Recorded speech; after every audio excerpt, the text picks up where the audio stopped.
The biggest economic fallacy, it's not really a fallacy, it's more like it's outdated, but that the Federal Reserve is using interest rates to stimulate or restrict the economy, and that's just not the case anymore. So like the whole time the Federal Reserve has been a thing since 1913, they've been using interest rates to stimulate or restrict the economy. But they don't do that anymore because they have this idea that when they give out credible information from a credible source, then the people of the economy will react accordingly before anything even happens. So over the last year, they've only lowered interest rate 1 basis point, but they've made attempts at stimulating the economy before that.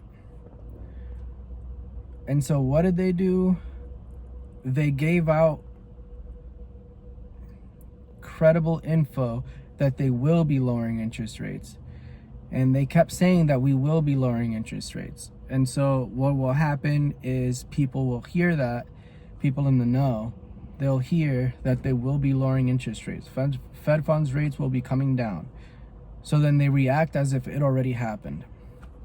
And the benefit to this is that the economy as a whole will react immediately instead of actually lowering interest rates, which will then tell other banks to lower their interest rates. Well, it'll more incentivize other banks to lower interest rates, and then people will decide to spend more money, and there will be time. There's a lag there between when the Fed funds rate actually comes down and when a person themselves will actually have access to that money. It's going to take time. Sometimes it's a year, sometimes it's 6 months. I don't think it's any sooner than 6 months, if ever. But they're just not using the interest rates like they used to. When they talk about lowering interest rates, you have the economy as a whole reacting. So you have people at the bottom that are, I wouldn't say the bottom, because they're not going to be jumping on interest rates, right? They're people like me. I don't have enough money to just be like putting money into the stock market with debt, like thinking that, you know, the interest rate's low, it's cheap money, I'll be able to use it, make more money. I don't. But people say like upper middle class and above, like they immediately react. They can put money into the stock market using debt. It's cheap money, you get more money back, and then you have like, you know, an uptick in market, right? So like the stocks will go up however much. And that's just from the rumor. It has nothing, there's no reality in what's actually being said. Nothing's actually happened. But people react as if it has, because what you have is people listening to, for example, Jerome Powell on CNN. We have this dot plot like plan, and where it looks like we will be lowering interest rates like in July. We're going to be doing it probably again in like September. Like he's giving the illusion that interest rates will be coming down at some point. I wouldn't even think that he's lying, because it might be actually his opinion. But his opinion isn't actually justified. It's tough. His opinion might be justified in the sense that like he thinks that we can lower interest rates at this point, but his actual plan is that the people will react in such a way before those interest rate drops happen. So it's not about whether the Fed funds rate is actually going down. It's actually about him going on CNN and talking shit, just saying that we will lower interest rates. That causes people to spend more money. So the most recent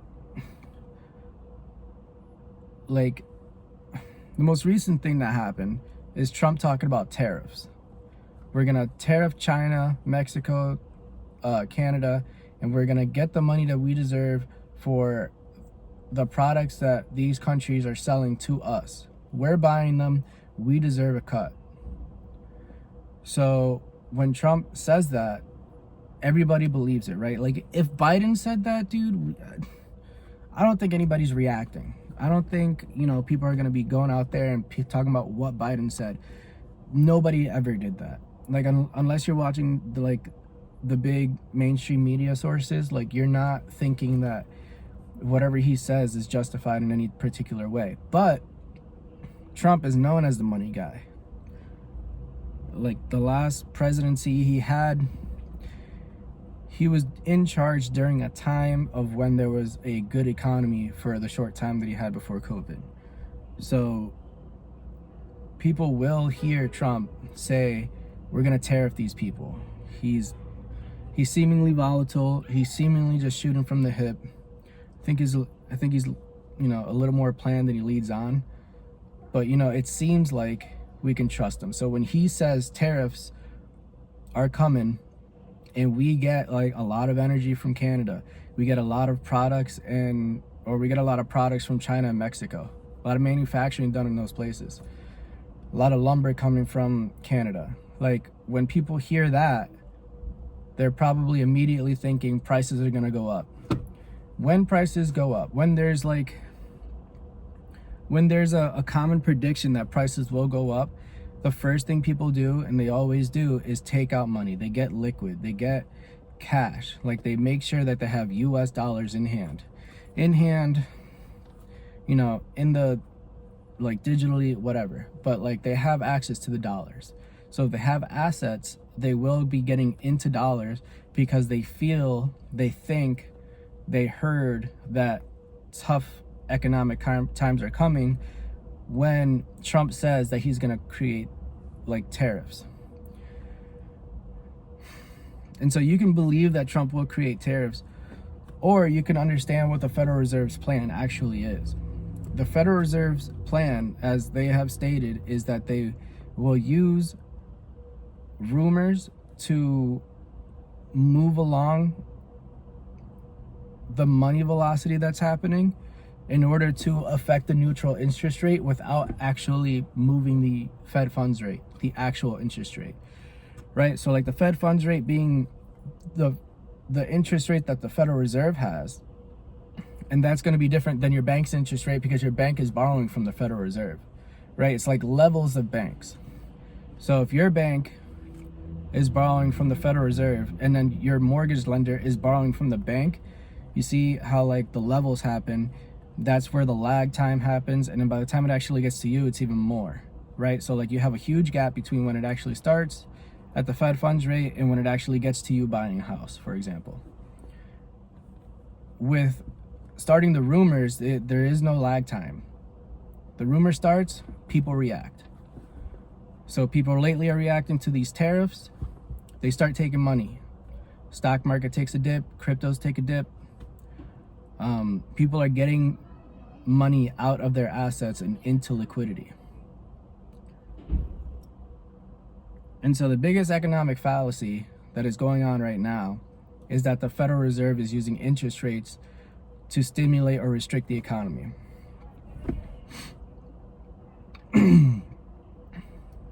If you watch any news, they're always just going to talk about when the Federal Reserve is going to be lowering interest rates. They never talk about how the Federal Reserve is talking about lowering interest rates. It's always the plan that the Federal Reserve has, right? So they say the Federal Reserve is talking about, we're going to spread rumors in order to stimulate or restrict the economy. And then the news is just talking about lowering and raising interest rates. The Federal Reserve is not lowering or raising interest rates. It hasn't moved other than 1 basis point, which is not exactly a huge stimulative action. It's just enough. Moving the Fed funds rate 1 basis point is just enough for people to see that and go, well, Jerome Powell did say that they were going to lower interest rates, and they did. So we can believe him. So the next time he might say something like that, it's credible. You can believe him.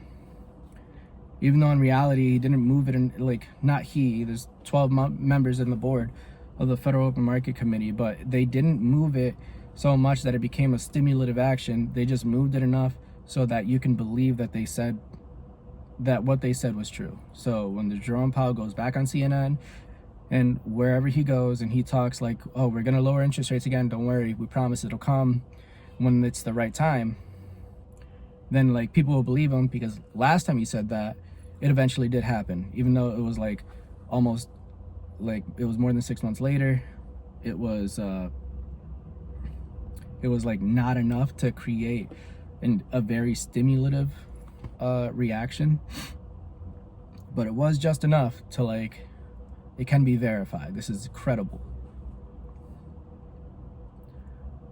And I wouldn't even say that it's really a fallacy, but it's really just like, I'm just hitting YouTube like trending terms.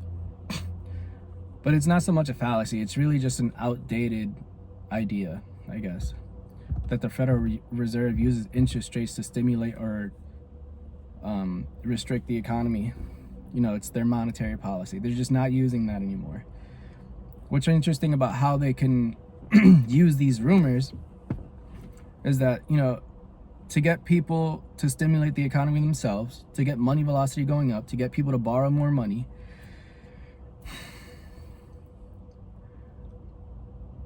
in order to do that, or what happens when they do that, when they come out with the words, they start the rumor, and then people start stimulating the economy themselves, it moves the neutral interest rate. The neutral interest rate being the number that the interest rate can be set that is neither restrictive to their economy nor stimulative. It's just neutral. So if you hit a neutral interest rate, so if the neutral interest rate is supposed, and the neutral interest rate is like, it's not arbitrary, but like you can't tell what it is without the data that like brings to that point. So if you want to, so there's one of the Federal Open Market Committee board members, like they specifically said, almost verbatim, I am paraphrasing, but they did say that the neutral interest rate is not able to be determined with mathematical formula. It could only be determined in hindsight. So you don't know what the neutral interest rate is now, but if you look at the data from a year ago, 2 years ago, you know what it would have been then, and then you can kind of guess as to what it is now. And so, you know, when they want to affect the neutral interest rate but not move the actual interest rate, they can start the rumor, and then they get people to stimulate the economy themselves, which will actually raise the neutral interest rate, right? So the neutral interest rate will go from 3%, and let's say it goes up to 3.2%. Well, that means that the 3% actual interest rate, the Fed funds rate that is currently active, not saying that that's what it is now, but whatever it is at that point, say it's 3%. Now their Fed funds rate is actually becoming stimulative without actually moving it, right? So you start the rumor, you get people to spend money. That spending of the money creates enough inflation to get the neutral interest rate moving upward. And with that federal funds rate staying the same, it now feels like that Fed funds rate is more stimulative because it is below the neutral interest rate. My wife just texted me that the sun's up. My son. So I guess it's time. The biggest economic fallacy is just straight up not really a fallacy, but it is outdated. They don't use interest rates to stimulate nor restrict the economy anymore. It's all about words. It doesn't matter whether you think they're lying or not. It's just understand that they're using words to stimulate or restrict the economy. They are no longer using the actual interest rate. And so I guess I'll leave off with this story because my wife's gonna try to put him back down again. So I got like a minute. But the Federal Open Market Committee has their speeches, right? And they speak to themselves. So the board of 12 plus a few alternates and substitutes, whatever. This one guy came up with the story of how they're going to enact this plan of rumors, right? So he brings up this story. You have a guy that invents a gold machine. That gold machine, let's say it definitely works. No debunking it. It's for sure, it makes gold for very cheap and with no energy. Let's just say it's like a perfectly in a vacuum system, and it definitely makes gold.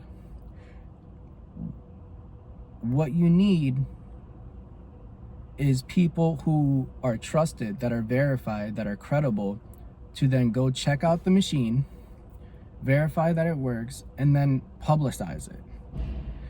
Now, the price of gold will plummet once those words get published.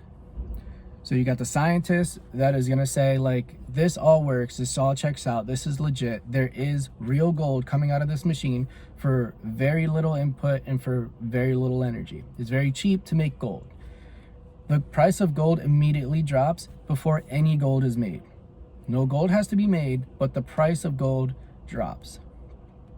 Now, let's say they didn't, this is no longer published, that was the whole story. So let's say they didn't publicize it. It's going to take a lot of time for the gold to actually plummet, because you're going to have to wait until the gold gets to other people. And in order for the gold to get to other people, it's got to be made, it's got to be shipped, it's got to be bought. There's going to be time there. There's a huge lag between like the gold getting made and then the price of gold dropping. Now, when you spread the rumor first, where it spreads faster, you don't have to physically take it, right? It just spreads. Let's say in the 1800s, it takes one guy to just like spread the word. He starts one place and starts it there, right? The word multiplies, more people know. Then he goes to the other place, the word multiplies, and then people know, right? So by the time it gets all the way over here, like, you have a long time. That's a lag period. But that is way faster than, say, actually getting the gold, having being purchased, moving it over here, then getting purchased again, moving it over here, and then by the time everybody finds out there's a lot of gold, people have been buying gold for like the regular price before they found out that there was a huge supply of gold.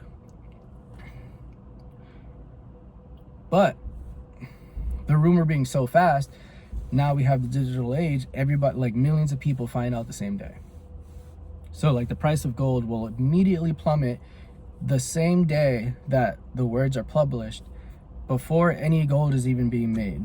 Say it comes on a Friday, this guy made the gold machine, doesn't want to start on Monday. By the time Monday comes, not nobody, but the price of gold is going to be super duper cheap. He didn't need to make the gold yet, he just needed the word out. And so that's what we got now. You start the rumor, you tell people that the interest rates are going to come down, we promise. It comes from a credible source, a source that people trust. You're going to get an immediate reaction. You tell people that tariffs are coming. Tariff for sure is going to come from our biggest resources, like the United States' biggest resources of products and energy. Canada, China, Mexico, they give a lot of products. Canada bringing a lot of energy and lumber. You start that rumor and people assume that there are going to be tough economic times because the prices of everything are going to go up, and people will get into cash immediately. You see, people didn't wait for the actual tariff to happen. People reacted that day, that week. Let's take out cash. It's going to be tough coming soon. I want to be prepared. You want to be prepared. You get into cash. That means stock's going to take a hit, crypto's going to take a hit, which they're pretty much the same thing. Like, they're both, crypto is less, I don't know, they're not the same thing. I recognize that, but like the way I see it, like the way it works for me is like number go up, me make money. Number go down, me lose money, I buy more. Like, that's all I see. I can't sit here and act like they're the same, but I also can't tell you that I treat them differently. But price of Bitcoin took a hit right when Trump is like, we're gonna do tariffs. People want their cash. People want their cash because they think it protects them. And it does. It does. It's the smart move, but it's not a smart move when you don't know what's happening, because now they're all into cash, which is like good. I don't think being into cash is not the smart move, but like through traditional thinking, like you only want, like, cash is losing value as you have the cash, and then if you like want to make money, the cash has to be working. So like, get the cash into a stock, a crypto, land takes a long time, but like it's the same idea, where like as long as your money's in work, then it actually makes money. But if you just have it sitting in your couch, it's losing money because of inflation. So like, people are trying to protect themselves, they get into cash, these tariffs don't come, what you have is just like the stock market dip. Maybe that means that, you know, it's a good time to, you know, buy a little bit of something. Treat yourself well. You're not getting something out of it, but your money's being worked. Money makes money and all that. But yeah, that's the biggest economic fallacy. It's not so much a fallacy, it's just that it's outdated. They do not use the interest rate themselves anymore in order to stimulate or restrict the economy. They just use their words. It is the gold machine. And that's it. You'll be all right. You'll figure it out. I know I am.